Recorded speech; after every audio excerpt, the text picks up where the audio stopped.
ರಾಜ್ಯ ಹಾಗೂ ವಿದೇಶಗಳಲ್ಲಿ ವಿಶೇಷ ಚೇತನರಿಗೆ ಕೌಶಲ ತರಬೇತಿ ನೀಡಿ ಉದ್ಯೋಗಸ್ಥರನ್ನ ಮಾಡುತ್ತಿರುವ ಸಮರ್ಥನಂ ಟ್ರಸ್ಟ್ ಸೇವೆ ಅತ್ಯಂತ ಮಹತ್ವಪೂರ್ಣ ಹಾಗೂ ಶ್ಲಾಘನೀಯವೆಂದು ಕೇಂದ್ರ ರಸಗೊಬ್ಬರ ಖಾತೆ ಸಚಿವ ಡಿ.ವಿ. ಸದಾನಂದ ಗೌಡ ಮುಕ್ತ ಕಂಠದಿಂದ ಶ್ಲಾಘನೆ ವ್ಯಕ್ತಪಡಿಸಿದರು.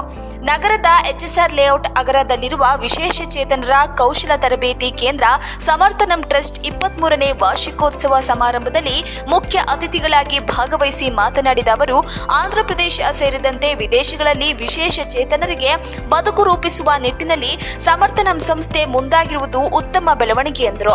ತಮ್ಮದಲ್ಲದ ತಪ್ಪಿಗೆ ಶಿಕ್ಷೆ ಅನುಭವಿಸುವ ನಾವು ಶಿಕ್ಷೆಯಿಂದ ಮುಕ್ತಗೊಳಿಸಲು ದೇವರು ಮೆಚ್ಚುವಂತಹ ಕೆಲಸ ಕಾರ್ಯಗಳಲ್ಲಿ ತೊಡಗುವ ಮೂಲಕ ಸಮಾಜಮುಖಿ ಕಾರ್ಯದಲ್ಲಿ ತಮ್ಮನ್ನ ತಾವು ಸಮರ್ಥಿಸಿಕೊಳ್ಳುವ ಕೆಲಸವಾಗಬೇಕಿದ್ದು, ಈ ನಿಟ್ಟಿನಲ್ಲಿ ಸಮರ್ಥನಂ ಟ್ರಸ್ಟ್ ಮಾಡ್ತಾ ಇರುವುದು ಅಭಿನಂದನಾರ್ಹವೆಂದರು.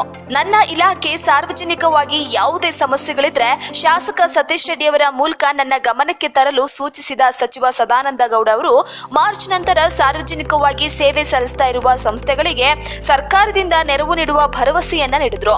ಗಂಡು ಮತ್ತು ಹೆಣ್ಣು ಮಕ್ಕಳಿಗೆ ಒಂದೇ ಸೂರಿನಡಿ ಅತ್ಯುತ್ತಮ ಲೈಬ್ರರಿ ಕಲ್ಪಿಸಿ ಉಚಿತ ಕಂಪ್ಯೂಟರ್, ಟೈಲರಿಂಗ್, ಬ್ಯೂಟಿಷಿಯನ್ ಸೇರಿದಂತೆ ಹಲವು ರೀತಿಯ ಉದ್ಯೋಗಾಧಾರಿತ ಕೌಶಲ ತರಬೇತಿ ನೀಡುತ್ತಾ ಇರುವ ಸಮರ್ಥನಂ ಟ್ರಸ್ಟ್ ಸೇವೆ ಅನನ್ಯವೆಂದರು.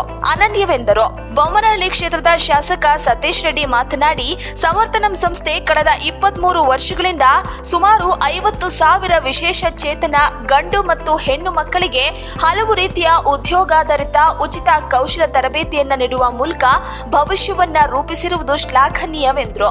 ಮಕ್ಕಳ ತಂದೆ ತಾಯಂದಿರು ಮಾಡಿದ ತಪ್ಪಿಗಾಗಿ ಮಕ್ಕಳು ಇಂದು ಅಂಗವೈಕಲ್ಯ ಪೀಡಿತರಾಗಿರುವುದಕ್ಕೆ ವಿಷಾದ ವ್ಯಕ್ತಪಡಿಸಿದ ಶಾಸಕ ಸತೀಶ್ ರೆಡ್ಡಿ ಅವರು ಸಮರ್ಥನಂ ಟ್ರಸ್ಟ್ ಮಹಂತೇಶ್ ನೀಡಿರುವ ಸೇವೆ ಅತ್ಯಂತ ಮಹತ್ವವಾದುದೆಂದರು. ಮುಂದಿನ ದಿನಗಳಲ್ಲಿ HSR ಅಲ್ಲೂ ಕೂಡ ನಾವೇನು ಸ್ಟೇಡಿಯಮನ್ನು ಮಾಡ್ತಾ ಇದ್ದೀವಿ ಅದು ಬ್ಲೈಂಡ್ ಅವ್ರಿಗೂ ಕೂಡ ಉಪಯೋಗ ಆಗೋ ರೀತಿಯಲ್ಲಿ ಆ ಸ್ಟೇಡಿಯಮನ್ನು ಮಾಡೋವಂಥ ಕೆಲಸವನ್ನು ನಾವು ಮುಂದಿನ ದಿನಗಳಲ್ಲಿ ಮಾಡ್ತೇವೆ. ಇವತ್ತು ಸಮರ್ಥನಂ ಸಂಸ್ಥೆ ಸಾವಿರಾರು ಲಕ್ಷಾಂತರ ಮಕ್ಕಳಿಗೆ ಬ್ಲೈಂಡ್ ಇರೋವಂಥವ್ರಿಗೆ, ಅಂಗವಿಕಲರು ಇರೋವಂಥವ್ರಿಗೆ ಆ ಒಂದು ಸಂಸ್ಥೆಯಲ್ಲಿ ಆಶ್ರಯವನ್ನು ಕೊಟ್ಟು ಓದೋವಂಥದ್ದನ್ನು ಬೇರೆ ಬೇರೆ ಚಟುವಟಿಕೆಗಳನ್ನು ಮಾಡಿಸೋವಂಥ ಕೆಲಸ ಮಾಡ್ತಾಯಿದೆ. ಅದರಿಂದ ಅವರಿಗೆ ನಾನು ಈ ಸಂದರ್ಭದಲ್ಲಿ ಅಭಿನಂದನೆಯನ್ನು ಹೇಳ್ತೇನೆ. ಸಮರ್ಥನಂ ಟ್ರಸ್ಟ್ನ ಸಂಸ್ಥಾಪಕ ಟ್ರಸ್ಟಿ ಮಹಂತೇಶ್ ಜಿಕೆ ಮಾತನಾಡಿ, ಕಳೆದ 23 ವರ್ಷಗಳಲ್ಲಿ 50,000 ವಿಶೇಷ ಚೇತನ ಯುವಕ ಯುವತಿಯರಿಗೆ ವಿವಿಧ ಕ್ಷೇತ್ರಗಳಲ್ಲಿ ಉದ್ಯೋಗ ಕಲ್ಪಿಸಿಕೊಳ್ಳುವಷ್ಟರ ಮಟ್ಟಿಗೆ ಕೌಶಲ ತರಬೇತಿ ನೀಡಿ ಸ್ವಯಂ ಉದ್ಯೋಗದ ಜೊತೆಗೆ ಹಲವು ಉನ್ನತ ಮಟ್ಟದ ಕ್ಷೇತ್ರಗಳಲ್ಲಿ ಸೇವೆ ಸಲ್ಲಿಸ್ತಾ ಇದ್ದಾರೆ. ಈ ನಿಟ್ಟಿನಲ್ಲಿ ತರಬೇತಿ ನೀಡಿದ ಹೆಮ್ಮೆ ನಮ್ಮ ಟ್ರಸ್ಟಿನದೆಂದು ಹೇಳಿದ ಅವರು, ಮುಂದಿನ ದಿನಗಳಲ್ಲಿ 1 ಲಕ್ಷಕ್ಕೂ ಅಧಿಕ ವಿಶೇಷ ಚೇತನ ಯುವಕ ಯುವತಿಯರಿಗೆ ಸ್ವಯಂ ಉದ್ಯೋಗಾಧಾರಿತ ಕೌಶಲ ತರಬೇತಿ ನೀಡುವ ಧ್ಯೇಯ ಇದೆ ಎಂದು ತಮ್ಮ ಮನದಾಳದ ಇಂಗಿತವನ್ನ ವ್ಯಕ್ತಪಡಿಸಿದರು. ನಮಸ್ಕಾರ. ಇವತ್ತು ಸಮರ್ಥನಂ ಸಂಸ್ಥೆಯಲ್ಲಿ ನಮ್ಮ ಕೇಂದ್ರ ಸಚಿವರು ಸದಾನಂದ ಗೌಡ ಸರ್ ಮತ್ತು ನಮ್ಮ ಜನಪ್ರಿಯ ನಾಯಕರು ನಮ್ಮ MLA ಸತೀಶ್ ರೆಡ್ಡಿ ಸರ್ ಅವರ ಸಮ್ಮುಖದಲ್ಲಿ cricket association for the blind in India ಇದರ ಒಂದು ಕೇಂದ್ರ ಕಚೇರಿ ಸಮರ್ಥನಂ ಆವರಣದಲ್ಲಿ ಉದ್ಘಾಟನೆಗೊಂಡಿತು. ಮತ್ತು cricket association for the blind in India Samarthanam ಒಂದು ಸ್ಪೋರ್ಟ್ಸ್ ವಿಂಗ್, ಅದು ಭಾರತದ ಅಂಧರ ಕ್ರಿಕೆಟ್ ಮಂಡಳಿಯನ್ನು ಮ್ಯಾನೇಜ್ ಮಾಡೋ ಒಂದು ಕಚೇರಿ ಇಲ್ಲಿಂದ ನಡೆಯುತ್ತೆ, ಕೆಲಸ ಇಲ್ಲಿಂದ ನಡೆಯುತ್ತೆ. ಮುಂಬರುವ ಎಲ್ಲ ಟೂರ್ನಮೆಂಟ್ಸು ಮತ್ತು ಅದರ ಅಡ್ಮಿನಿಸ್ಟ್ರೇಷನ್ನು ಇಲ್ಲಿಂದ ಆಗುತ್ತೆ. ಸೊ ನಾವು ಕೇಂದ್ರ ಸರ್ಕಾರಕ್ಕೆ ಕ್ಯಾಬಿ ರೆಕಗ್ನಿಷನ್ಗೆ ಮನವಿ ಮಾಡಿದ್ದೀವಿ. ಮಾನ್ಯ ಸಚಿವರು ಕ್ರೀಡಾ ಮಂತ್ರಿಗಳ ಹತ್ರ ಕರ್ಕೊಂಡು ಹೋಗಿ ಅದನ್ನು ರೆಕಗ್ನಿಷನ್ ಮಾಡಿಕೊಡ್ತೀನಿ ಅಂತ ಹೇಳಿದ್ದಾರೆ. ಅದಕ್ಕೆ ಬೇಕಾದಂಥ ಎಲ್ಲ ಡಾಕ್ಯುಮೆಂಟ್ಸನ್ನು ನಾವು ಕೊಟ್ಟಿದ್ದೀವಿ ಸರ್.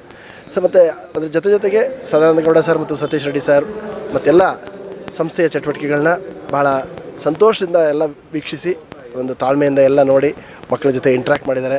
ನಮ್ಮೆಲ್ಲರಿಗೂ ತುಂಬ ಸ್ಫೂರ್ತಿ ಬಂದಿದೆ. ಸಮರ್ಥನಂನ 23ನೇ ಒಂದು ವಾರ್ಷಿಕೋತ್ಸವದ ಅಂಗವಾಗಿ ಇವತ್ತು ನಮ್ಮ ವಾರ್ಷಿಕೋತ್ಸವ ಆರಂಭ ಆಗಿದೆ. 26ನೇ ತಾರೀಕುವರೆಗೂ ಅನೇಕ ಚಟುವಟಿಕೆಗಳು ನಡೀತವೆ. ವಿಕಲಚೇತನರು ಸಮಾಜದ ಒಂದು ಅವಿಭಾಜ್ಯ ಅಂಗ. ಅವರು ಭಾರತದ ಸದೃಢ ಪ್ರಜೆಗಳಾಗಿ ಸತ್ಪ್ರಜೆಗಳಾಗಿ ಟ್ಯಾಕ್ಸ್ ಪೇಯರ್ಸ್ ಆಗಬೇಕು ಅನ್ನೋದೇ ಸಮರ್ಥನಂನ ಗುರಿ ಅಂತ ನನಗೆ ಈ ಶುಭ ಸಂದರ್ಭದಲ್ಲಿ ಹೇಳಲಿಕ್ಕೆ ಸಂತೋಷ ಆಗುತ್ತೆ. ಸರ್, 23 ವರ್ಷದಲ್ಲಿ ಸಮರ್ಥನಂ ಟ್ರಸ್ಟ್ನ ಎಷ್ಟು ಜನ ಮಕ್ಕಳಿಗೆ ನೀವು ತರಬೇತಿಯನ್ನು ನೀಡಲಾಗಿದೆ, ಎಷ್ಟು ಜನ ಮಕ್ಕಳಿಗೆ ಆಶ್ರಯ ನೀಡ್ತಾ ಇದೆ? ಸರ್, ಸಮರ್ಥನಂನಲ್ಲಿ ಅನೇಕ ಚಟುವಟಿಕೆಗಳಿದೆ. ಶಿಕ್ಷಣ, ಉನ್ನತ ಶಿಕ್ಷಣ ಮತ್ತು ಕೌಶಲ್ಯ ತರಬೇತಿ, ಕ್ರಿಕೆಟ್, ಸಾಂಸ್ಕೃತಿಕ ಚಟುವಟಿಕೆ, ಇದೆಲ್ಲದರಲ್ಲೂ ನಾವು ಯೋಚನೆ ಮಾಡಿದ್ರೆ ಒಂದು 50-60 ಸಾವಿರ ಮಕ್ಕಳಿಗೆ ಸಂಸ್ಥೆಯ ಸೇವೆ ತಲುಪಿದೆ. 2020 ಆಗೋ ಅಷ್ಟೊತ್ತಿಗೆ 1 ಲಕ್ಷ ಜನರಿಗೆ ಈ ಸೇವೆ ತಲುಪಿಸಬೇಕನ್ನೋ ಒಂದು ಉದ್ದೇಶ ಇದೆ. ಮುಂದಿನ ವರ್ಷದಿಂದ ಪ್ರತಿ ವರ್ಷ 1 ಲಕ್ಷ ವಿಶೇಷ ಚೇತನರನ್ನು ನಾವು ಸದೃಢರನ್ನಾಗಿ ಮಾಡಿ ಅವರು ಟ್ಯಾಕ್ಸ್ ಪೇಯರ್ಸ್ ಆಗಬೇಕು. ಬೈ 2030 1 ಮಿಲಿಯನ್ ಜೀವನಕ್ಕಾದರೂ ನಾವು ಮುಟ್ಟಬೇಕು. ಅವ್ರನ್ನ ಬದಲಾವಣೆ ಮಾಡೋಕ್ಕಾಗುತ್ತಿಲ್ಲ ಗೊತ್ತಿಲ್ಲ, ಅಟ್ಲೀಸ್ಟ್ ಮುಟ್ಟಬೇಕು. ಇದನ್ನು ಮಾಡಲಿಕ್ಕೆ ಎಲ್ಲರ ಅಭಯ ಹಸ್ತಬೇಕು. ಸರ್ಕಾರ, ಕಾರ್ಪೊರೇಟ್ಸು, ಎಸ್ಪೆಷಲಿ ಮಾಧ್ಯಮ ಮಿತ್ರರು ನಮಗೆ ಯಾವಾಗಲೂ ಸಹಾಯ ಮಾಡಿದ್ದೀರಿ.